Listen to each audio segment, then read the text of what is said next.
25 years ago, perhaps one of the greatest debut albums from any group or artist was released. It was an album that revitalised the British musical scene.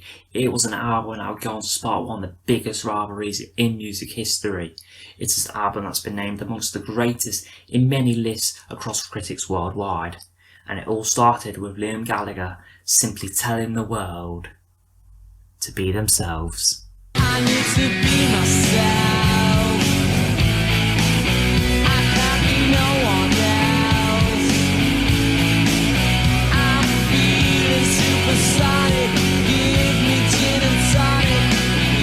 Oasis formed from branching away from the original band titled The Rain. It consists of bassist Paul McGugan, guitarist Paul Arthurs, and drummer Tony McCarroll. The three were not impressed with their current leading vocalist, Chris Hutton, inviting Liam Gallagher for auditions. Liam would later come up with the idea to change the band's name to Oasis, inspired by a poster for a gig that was being held in the Oasis Leisure Centre in Swindon. Noel Gallagher, Liam's brother, would join Oasis with many of their early gigs but as a roadie. However, he eventually thought of the opportunity he had with the band in which he could get his own written songs turned into some true music. Noel approached the band about this idea and was accepted. Their music was simplified and a lot louder too. In May 1993, Oasis was spotted by Creation Records co-owner Alan McGee and would go on to sign a contract with that label, which brings us nicely back to where we started.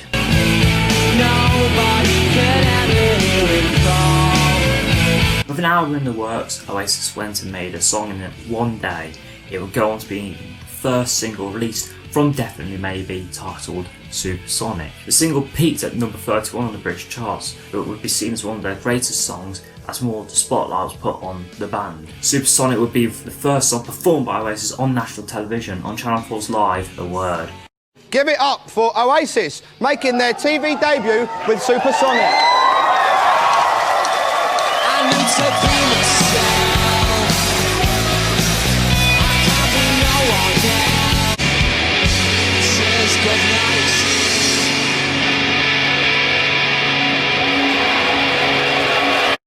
Supersonic was followed by Shaker Maker, which would peak at number 11 in the UK charts. Some describe this song as one of the only true Britpop songs ever made by the band.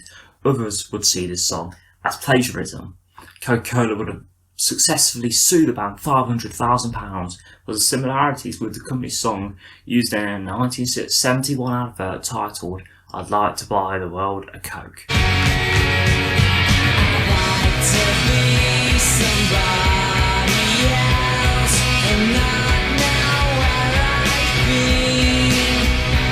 I'd like to buy the world a home and furnish it with love. I'd like to build myself a house out past the sea.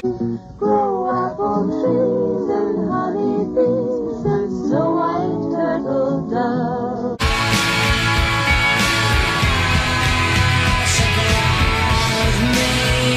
Then Live Forever came out and would be the first Oasis single to crack the top 10 in the UK.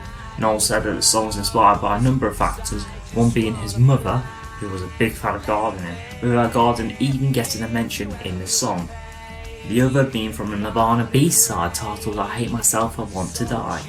Noel was seemingly complex to how a man who had everything felt that way, but how he had nothing and felt fine, being a larger reflection of what kids in the 90s actually wanted to hear. Live Forever is seen as many people's favourite Oasis song, and in some cases best song period.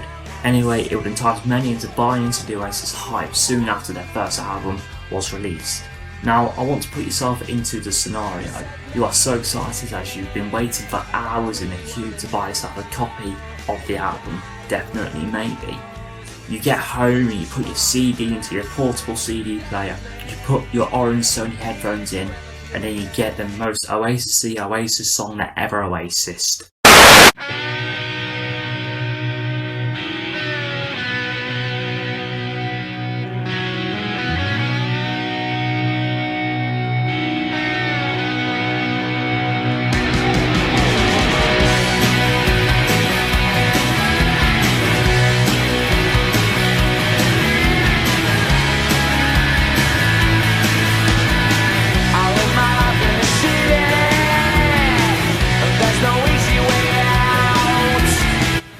The album went straight to #1 in the UK albums chart and became the fastest selling debut album in the UK at the time.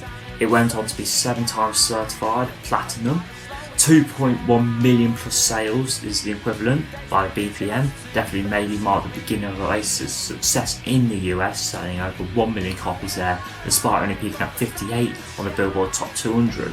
The album went on to sell over 8 million copies worldwide and brought widespread critical acclaim. Definitely maybe, it's probably the best debut album from any band ever, as you listen to every song through that album with a massive grin on your face. You realise that very little to none of the album is filler. Every song could work on its own, and that's a testament to the band itself. A third single would be released after the drop of the album, being Cigarettes and Alcohol, which marks an appearance on the art for the album itself. It would reach #7 in the charts at the time, the highest an Oasis song had ever charted. This is my ultimate summer song. Other songs that appeared on the album included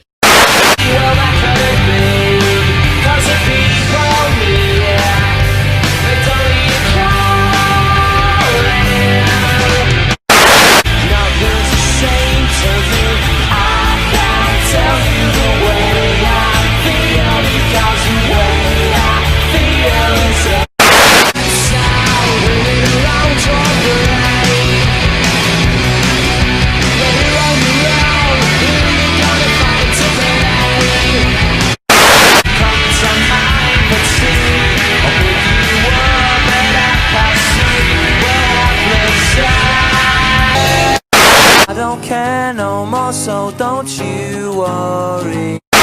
Oasis were on the rise, but with a new album in the works, a new song had to be released to fulfill their fans' need. A song that never appeared on their next album and could be seen as a bit of a Christmas special. December 18th, 1994, my favourite Oasis song was released.